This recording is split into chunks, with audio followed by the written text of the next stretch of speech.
Okay, let's jump into a really fascinating concept today. It's about reimagining language learning, Yeah, using AI and personal stories.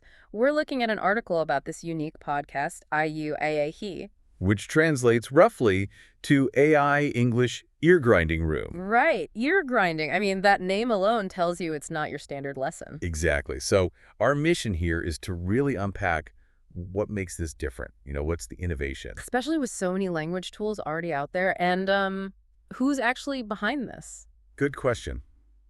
Because to understand the what, you really need to look at the who. The creator, her background is, well, it's key.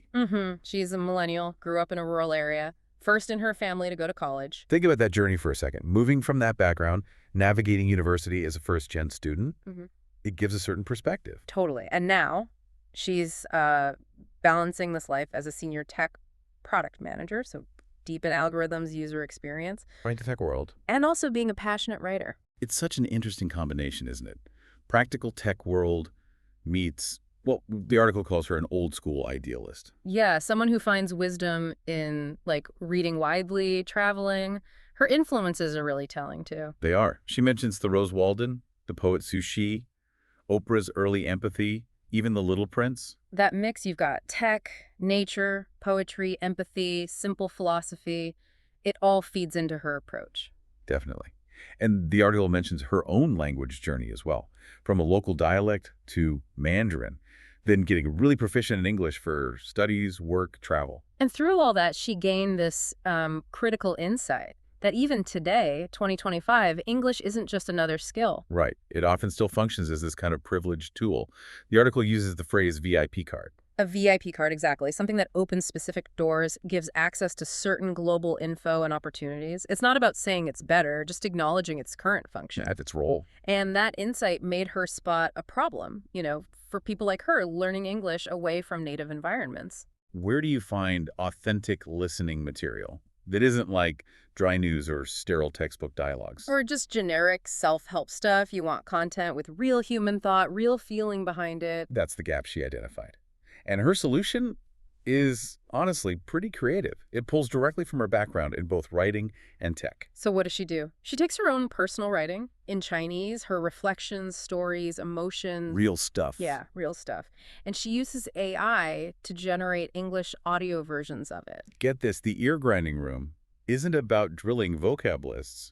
It's about listening to her voice, essentially, via AI, sharing her actual observations or feelings. It's aiming for that sense of lived reality, not just manufactured language exercises. It's supposed to feel authentic. And there's this interactive element too, apparently. Part of it is for you, the listener, to really engage and maybe even judge if the AI English truly captures the nuance of her original Chinese thought.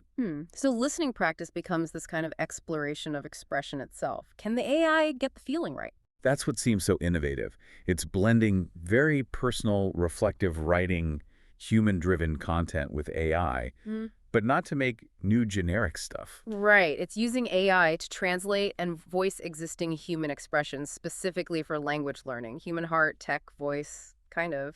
And a goal, ultimately, as the article puts it, isn't about pressure, not about forcing faster improvement. No, it's positioned more as a companion, something interesting for you to listen to that helps you slowly get closer. Closer to the language, closer to the world through someone's actual experiences, and maybe closer to your own expressive self. Okay, so let's recap the main takeaways here. We've got Shiz's unique journey, shaping her view of English as this VIP card. Yeah, and her really clever solution. Using AI to turn her authentic personal Chinese writing into engaging English listening practice, moving away from the generic. Right, and the core idea isn't about just hitting benchmarks. It's more about accompaniment, using real stories to help you connect with language, the world, maybe yourself. It's a different philosophy for language learning, which leads to, I think, a really interesting final thought for you, the listener, to consider. Okay. Well, thinking about this specific use case, AI applied to very personal human content for language connection, what other, maybe unexpected ways could technology help us genuinely access and connect with authentic human expression across different languages and cultures? What else is possible there?